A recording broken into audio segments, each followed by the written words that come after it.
Hello and welcome to Meghan and Harry Tales channel. I am your host Kelly. This is the place where we explore the intriguing narratives surrounding these two fascinating figures.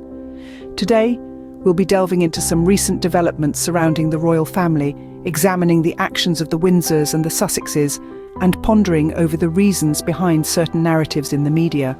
So do hit that subscribe button and show some support for Harry and Meghan. Without further ado, let's delve into today's topic. Our story starts with a good week for the Windsors, with Kate making her first public appearance in nearly 6 months. The Princess of Wales graced the public with her presence at the Trooping the Colour event, a spectacle that was eagerly awaited by many. Her appearance signalled a significant win for the Windsors and the Waleses, as it marked the end of a period of relative seclusion. Following this, Prince William had a busy week ahead of him. He attended the Royal Ascot, a highlight in the British social calendar. From there, he jetted off to Germany for the Euros, a sporting event that draws attention from across the globe. The Prince also managed to take his 2 eldest children to a Taylor Swift concert, a move that was well received by the public. This wave of positivity surrounding the Windsors was quite a sight to behold. However, it begs the question, why, amidst this wave, has there been a sudden influx of anti-Sussex stories? The Mail, a well-known British tabloid, has recently published a series of articles focusing on the Sussexes. These stories delve into Prince William's feelings towards his brother Harry and speculate whether the Sussexes should or would come back. Still, the question remains, why is this still a story and why now? Renowned royal biographer Christopher Andersen has even weighed in on the matter, stating his strong belief that the Sussexes will never be welcomed back by Prince William. What many fail to consider is the possibility that the Sussexes may not want to reconcile with the Windsors. They seem content with their life in sunny California, far from the confines of the palace. Yes, it's true that Harry might desire a closer relationship with his father, but beyond that, the Sussexes seem to be enjoying their freedom. So why the sudden influx of stories about the Sussexes? And why are some of these stories seemingly emanating from Kensington Palace? These are the questions we need to ponder upon. Why is this still a story and why now? Royal biographer Christopher Andersen has his own thoughts on the matter. A seasoned observer of the royal scene, Andersen recently voiced his opinion to Fox News, painting a rather bleak picture for any potential Sussex comeback. According to Andersen, the Duke of Cambridge, Prince William, has seemingly drawn a line in the sand, firmly stating that the Sussexes will never be welcomed back. Now, Andersen's remarks have sparked a wave of discussion. Some agree, nodding along with the sentiment that perhaps there's too much water under the bridge. Others, however, question the finality of his words, wondering if it's too premature to close the door on Harry and Meghan entirely. But let's delve a bit deeper into Andersen's comments. He suggests that the split between the brothers is so profound that a reconciliation seems unlikely. The Sussexes' departure from royal duties, their explosive interview with Oprah, and their continuous pursuit of a more private life in California have all contributed to what Andersen describes as an irreparable rift. However, is it fair to say that Prince William will never welcome back his brother and sister-in-law? Is it fair to assume such a permanent stance when relationships, especially familial ones, are often fraught with complexities and can evolve over time? While Andersen's comments reflect the current state of affairs, they may not account for the potential for change and growth.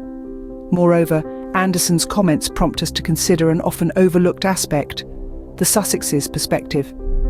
It's easy to get caught up in the narrative of the Windsors versus the Sussexes, but let's not forget that Harry and Meghan are not passive participants in this story. They've actively chosen a different path, one that places their personal well-being and autonomy at the forefront. But is it fair to presuppose that the Sussexes want to reconcile with their Windsors?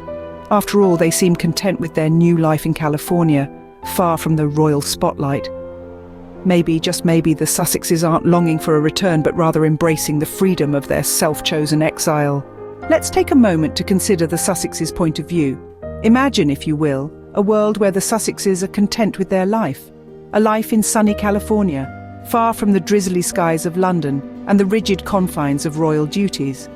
A life where they're not beholden to tradition, where they're free to pursue their passions, and where they can raise their children away from the relentless glare of the British press.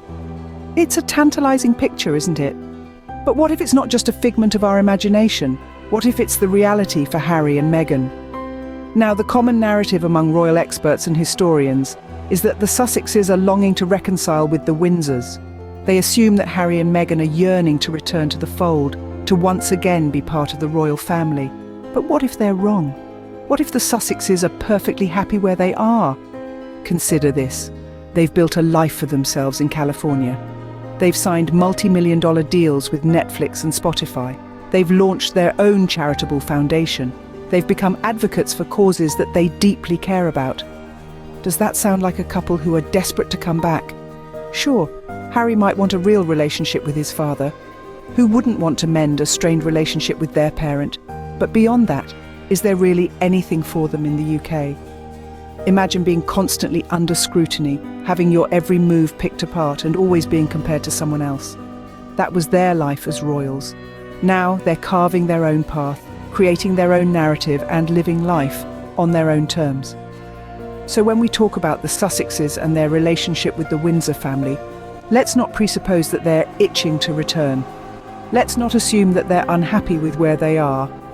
Because at the end of the day, maybe, just maybe, Harry and Meghan are happy with where they are now. But the question remains, why the sudden influx of Sussex stories? Let's try to unravel this mystery, shall we? Now, it's no secret that the media loves a good royal story. After all, the British monarchy has been a source of intrigue and fascination for centuries. But over the past few days, we've seen an unusual surge in Sussex-related narratives. Why is this happening now? And more importantly, where are these stories coming from? One possibility is that these stories are being fueled by the public's insatiable appetite for royal news.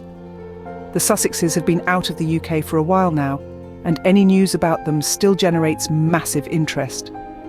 But if we look closely, we can see that these aren't just any stories. They revolve around the same theme: the Sussexes' return to the UK and Prince William's alleged refusal to welcome them back. Could it be that these stories are part of a strategic PR move? It's not uncommon for public figures to use the media to shape narratives to their advantage. But who would benefit from such a narrative? It doesn't seem like the Sussexes would. They've made it clear that they're content with their lives in California and have no desire to return to royal duties. So, if the Sussexes aren't the ones benefiting, could it be the other royals? It's possible. The narrative of the Sussexes wanting to return, but being denied, could serve to reinforce their roles as the outsiders and the other royals as the gatekeepers of the monarchy. It's a narrative that could potentially strengthen the position of the other royals in the public eye. But this is all speculation. The truth is, we may never know the real reasons behind this sudden surge of Sussex stories.